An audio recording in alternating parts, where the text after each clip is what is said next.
We created this, beautiful 9-episode docuseries called Passport Properties, where I travel the world and I find incredible property, and I use those properties as a lens into these communities to kind of dig in deep into the culture, the people, the history, the art, what it would be like to live in these destinations. But realistically, when we're talking about, it doesn't matter if you're selling a $100 million property or you're selling, a $100,000 condo.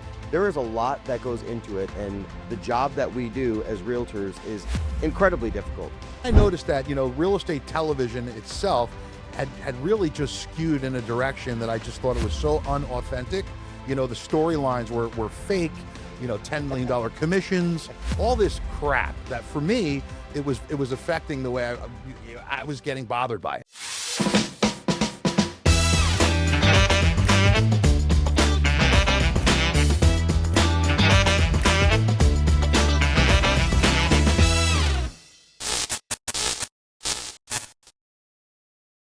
Hello, RWorld. Welcome back to another episode of RWorld Talk. We're actually doing something a little bit different this time around. We're going to have a 4-part series that we're going to kick off today with my boy Billy Nash. Welcome back, my friend. How are you? What's up, Chris? How you doing, pal? I'm good. I haven't seen you in a while. It's been a bit. You've been traveling, guys. We are here at Rock the Market in Palm Beach. It is a first of many major events that we're going to be doing. Billy's going to hit the stage here in just a few minutes, but wanted to get him into our pop-up studio, have a little a chat about what's been going on in his world. We haven't seen him in a while. As you guys remember, he was on the show quite some time ago, but you've been doing some traveling. Why don't you tell us what's been going on in your world? Yeah, well, first I want to tell you congratulations. I mean, there's so many rock star agents out there, and this place is sold out. So as soon as I walked in, I was like, wow, there's so many people here. But so I'm excited. We've got 800 people showing up today. It's awesome. Well, they're not here because of me, that's for sure. They're here because of you. No, I'm not the one that's going to be on stage today. That's going to be you and 800 of our closest friends having a little fireside chat. I'm excited.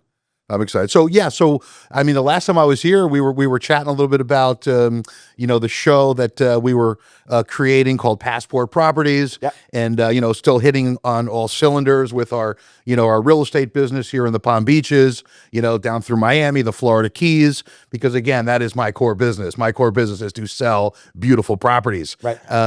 But the show was getting, was the early stages of starting Passport Properties, and a lot has evolved since the last time I was here. So tell us about where you were traveling. I mean, you took off. You were going back and forth, getting things ready to get the show off the ground. But why don't you tell us about where you've been, what you've been doing? Sure. So we put together a production company, and it was probably about a little bit over 30 people.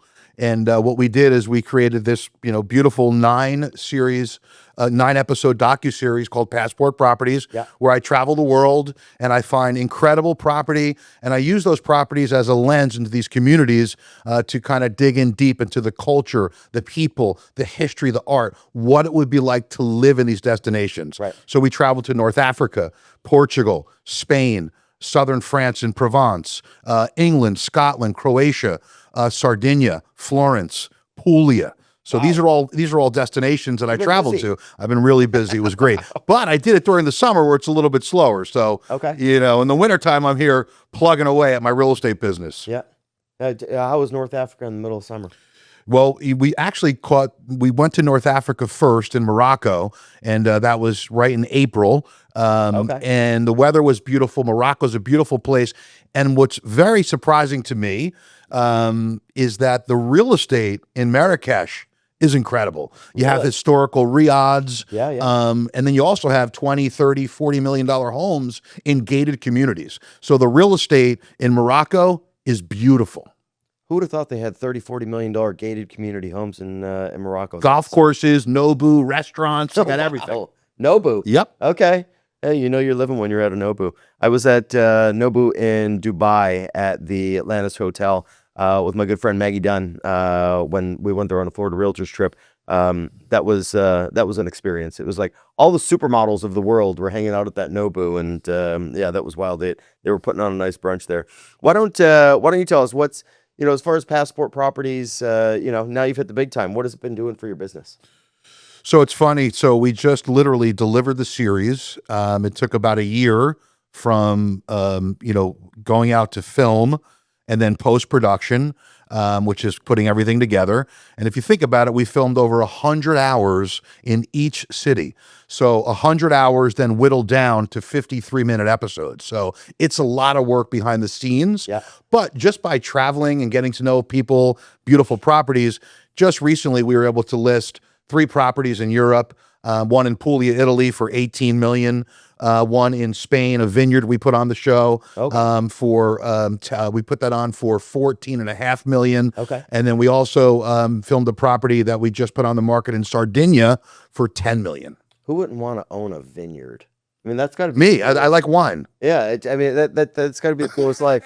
I every time I go out to California to visit my family, we always hit Sonoma and Napa, and just sitting at some of these vineyards, I'm like, my gosh, like the lifestyle of being able to live like that is absolutely incredible. Listen, you might be drinking wine with your omelets if you owned one. Yeah, exactly. So you've been described as the Anthony Bourdain of real estate. You built a media platform that's now gaining a lot of traction. Why don't you tell us sort of how this show was conceived? I mean, everybody knows Billy Nash, luxury. Yeah. But what made you go down this road? So I hosted Selling Mega Mansions season 3 about 6 years ago. I got approached by a producer and they asked me to host this show, and I did 6 or 7 episodes, and it was really fun. And it was your typical genre, this house or that house, a buyer, pick your poison. And This is the Palm Beaches, this is Miami, which was fun. It was great. And, we've gotten, a few $100 million in business from that show over the last 7 years, which was great. Yep. But then I noticed that, real estate television itself had really just skewed in a direction that I just thought it was so unauthentic. The storylines were fake, $10 million commissions, all this crap that for me, it was affecting the way I was getting bothered by it. So listen, there's a place for everything, but I knew that wasn't our authentic business of actually what we do. Right. And I knew that there was a story to be told. So that's kind of the inception of how we started to think about Passport Properties, to go out, film incredible properties, but then be authentic with the storytelling of the communities, of the people, of the art and the history. So that's how it really kind of got the ball rolling. Yeah. So I went in a different direction. I didn't go to a big Hollywood studio and beg them for capital and say, please, can you make this show? We did it independently, which is something where they call the creator economy, because I took the risk out of it for the studios because I believed in it. Sure. And we went out and did it. And that's a big difference between going out and trying to raise capital and trying to make a show with a big Hollywood studio. Yeah. First of all, they really don't do it. So what I did is create the show, sell it to, I don't say sell it, hire a distributor, which we did in Blue Ant Media in Canada. And now they're actively distributing the show around the world. So I own all the content, the IP, the trademarks for Passport Properties around the world. So we did it right. So we own the library. We control our own destiny, just like we do in the real estate business, right? You work hard, you build something, you control it yourself, and then you don't got to report to anybody. Yeah, it's funny. You're talking about the $10 million commissions and the glitz and the glam and like all that people see when they're watching. We're gonna have James Harris up on stage. We'll make sure to get him on the show as well. From $1 Million Listing LA, and you're gonna see the glitz and the glam because that's what is selling as far as the media is concerned. But realistically, when we're talking about, it doesn't matter if you're selling $100 million property or you're selling $100,000 condo. There is a lot that goes into it, and the job that we do as realtors is incredibly difficult. And the challenges that we have to overcome on a day-to-day are nuts. I mean, before we started filming right now, I was just on the phone with a title company, which I really wanted to use some choice words with the people that I was just on the phone with, but we're always constantly having to overcome these hurdles. Always. I think a lot of our listeners, certainly if you are a realtor, understand what it is that I'm talking about. But for the consumers, for the homeowners and home buyers that may be tuned in, this is not for the weak. And this is not a road that you really want to go down on your own, because when it hits the fan, there is a lot that you really need the brain of the realtor that's been through the gauntlet a million times before to be on your side and be your advocate and solve all the problems that are happening. This closing is supposed to happen tomorrow. Now it doesn't look like it's going to happen tomorrow. Yeah. So there's a lot that goes into it. Why don't we talk about, when you're selling a $100 million property or $10 million property, have you seen that is any different from your $250,000 condo sale? Listen, the same services that we provide go into whether a client's buying a $500,000 house or a $5 million house or a $10 million. For me, it's all the same. I don't bifurcate between different buyers and say, okay, they get better services, the one versus the other. We provide the same white glove treatment to someone that's buying a $500,000 house or someone that's buying a $20 million house. Right. So for me, it's the same. And I start at zero every month, just like everybody else does, right? Which is, and that's every morning. That's the reality of this business, right? And I always say, and we live, we're in the business of no. Yeah. Right? Everything starts with no. And I always say no is 50% to yes. So you're halfway there, right? So when you get a no, you're halfway there. Yeah. You're almost there. Another 50%, it's yes. So that's the way I look at this business. And I think what happened in reality television, it created this image of our business, which was not authentic. And you've got young agents that see, these shows on television where they think they can show up in the house, walk in with a $15,000 purse and close a deal for $15 million. Right. It doesn't happen like that. And I also think those shows, listen, there's a place for everybody in the world. I also think it kind of put a bad taste in the mouths of consumers.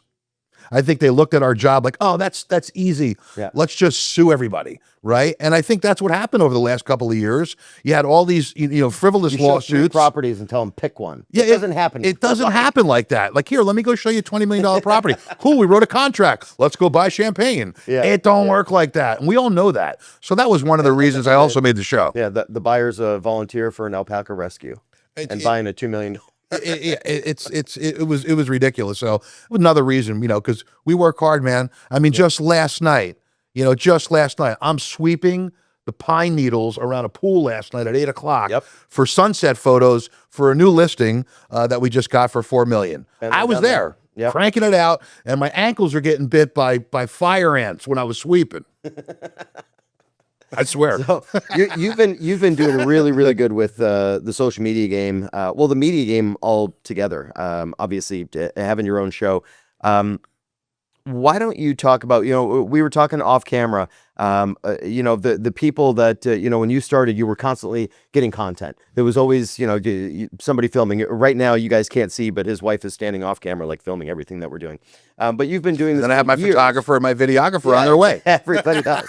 But I mean, you've been doing this for years and years and years, and everybody thought, like, why are you, grasping all of this content? So why don't you talk to our people about, how important is it for somebody to constantly be grabbing this B-roll footage and just having something that you could turn into, that you can create media with? It's funny because 10 years ago when I started in this business at the Kai's company, right? I've been with Kai's since day one. Yeah. We're now celebrating our 100-year anniversary at the Kai's company, my 10 years. But the first event that I went to at the Kai's company, I was Rookie of the Year, and I brought a photographer with me. Everybody thought I was nuts. And then I would go to some events and some restaurants, and I'd bring a photographer and a videographer. And like, why is this guy walking around with a camera guy? And because back then I knew that content was going to become king, right? The right content. And so now if you walk around without a cameraman and without somebody taking photos, right, they're going to say, why is that person... Why do they not have somebody with them? Right. So, it evolved now that everyone does it, but I saw it 10 years ago. People want to get to know you in a way before you actually physically meet them, right? So what is a better way to get in front of 1,000 people or 5,000 people or 10,000 people or 100,000 people by shooting an authentic video of yourself, educating someone about the process of buying real estate? I love that. I love that about our business. Yeah, that's I've worked in I've told you guys several times that I used to be in film back in the day, but I've worked on some reality stuff, and that's the thing when you've got somebody who's constantly following you with a camera. Number one, you just got to get used to it because you're going to be getting great content. But that content is authentic, like you said. If you go and pull your phone out because somebody just said something funny and now you're trying to go and repeat that moment, it's never going to happen and it's going to come off completely fake. But if you've got that camera constantly rolling, you're going to have all of that footage that you can pick and choose from and put together some things that are going to be really special. That's going to be engaging. It's going to be authentic. You've got to sort of get those things in the moment. And I talked about this the other day. I have a podcast which is trending. It's like top 20 in the country for luxury real estate, top 10, I think. I don't know. But it's Luxury Real Estate with Billy Nash on Spotify and Apple. It's a good podcast. We're going on episode 50. But what I talked about in my last podcast was that everybody's talking about AI. Everybody's petrified. AI is going to replace you. It's not going to replace us, right? There's always going to be a place in the world for a deal maker. AI can't build relationships. AI can't strike a deal. AI can't close a deal. AI can make you more efficient, right? AI can maybe help you with your time. AI might be able to do some research for you before you go to a client's meeting, but it's not going to replace us. And this big fear that's in the marketplace, I think, is a fallacy. I think it's going to make the brokers that work hard, the agents that work hard, more powerful, more of an authority, and more efficient. Amazing. Let's talk about. I want to touch on the luxury buyer. We started off talking about some of the properties that you were looking at in Europe and sort of what he does. Billy's always doing luxury.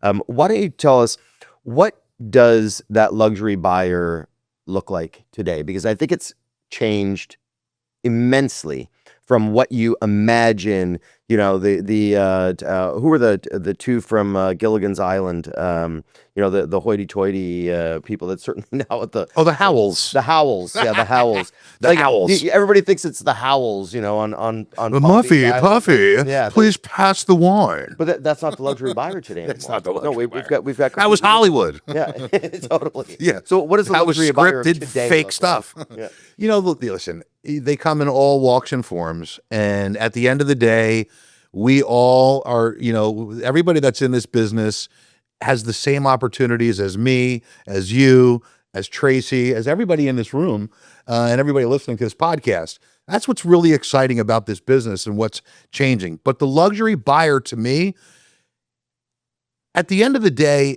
for me, I was a banker for 22 years, a financial advisor. So I don't see the evolution of a buyer that I managed assets for 22 years and today in real estate. I don't think that that's changed for me. Okay. Because at the core of it, for my business, it all comes down to the relationship, and we all say that, and it's the relationship. But that's what they want. I think we say that on every podcast. But it is relationship business. It is. It's a relationship business. I don't buy leads. I've never bought a lead. I'm all about networking and being around the hoop. Because listen, if you stay around the hoop long enough, and trust me, I've missed a lot of shots, but every once in a while, you hit that 3-pointer to win the game. Yeah, I think you hit the nail on the head. And we can't beat it into your heads enough, anybody who's listening, that it really is a relationship business. And we're going to keep on saying it because it's so true. Everybody says like, oh, I want to break into luxury. Well, are you hanging out with people who are high net worth individuals that are actually buying luxury property? Like, is that your sphere? Are you going to the, places that they frequent, and creating connections? If you're hanging out in a room with everybody that owns Disney timeshares, yeah, they're not going to buy a house for $10 million in the Bears Club. Right. Unless they hit the lottery. Right. So, at the end of the day, there's nothing wrong with someone that owns a Disney timeshare. I think it's great. But for me, my clientele is buying property where they can make decisions. They don't need mortgages. They pay cash, but they want your knowledge. They want your expertise.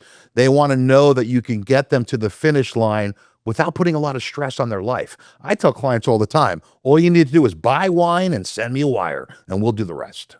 So I'm going to get you out because I know that you've got to go and hit the stage, but what could South Florida agents take from your experience with Passport Properties and that approach?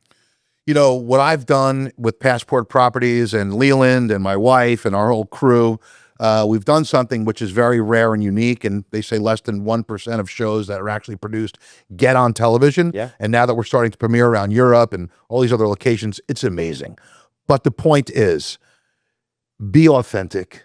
Don't oversaturate with AI slop. Don't create ads on AI that the pizzeria down the street has the same ad, because I'm seeing it all the time now. Don't make a AI video of yourself and then start to feed it with things and you're talking and it's all fake.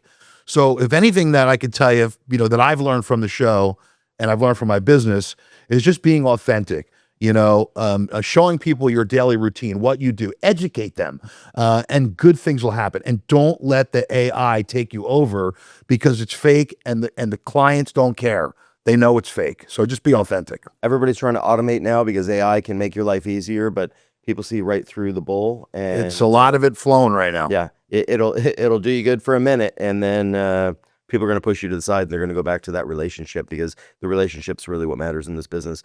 All right, closing question. You've been in this business from Wall Street to Palm Beach, which is the new Wall Street now, to now the screens global docuseries. So what is one thing about this industry that still surprises you today? I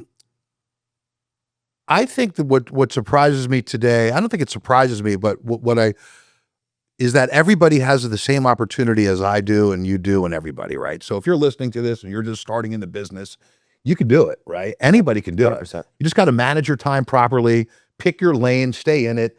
Don't try to be everything to everyone. And I love that. And just stay focused, right? I'm a focused guy. I'm nuts. My wife tells me, go to my Instagram, nash.billy on Instagram, and you'll see the stuff that I post, not oversaturated, maybe some cool restaurants that I'm eating at to show people our location, maybe some of your travels. But then always go back to your core business. My core business is selling real estate, whether it's in the Florida Keys, Miami, the Palm Beaches. I mean, I sold the biggest ranch in the state of Florida. So just be out there and good things happen, right? And that's my best, the thing that surprises me is that, I don't think it's a surprise. It's just that anybody can do it. Anybody can do it. Yeah. You guys got to remember that every morning we wake up unemployed. So go out there and crush it. And this whole thing about I get to make my own hours. That's you're a business owner. Yeah, your hours are your hours are 7 days a week, 24 hours a day. Exactly. All right, Billy. Thank you for being with us. I'm sure we're going to talk to you again soon. You need me on your podcast sooner than you think. And I'll definitely have you on. Luxury Real Estate with Billy Nash. You're on. You'll be my next guest. Let's do it. So you got to go and hit that stage, and we will be right back next Friday. 8 a.m. with another episode coming to you right here from Rock the Market live in Palm Beach. Thank you, sir. Go crush it. Go crush it.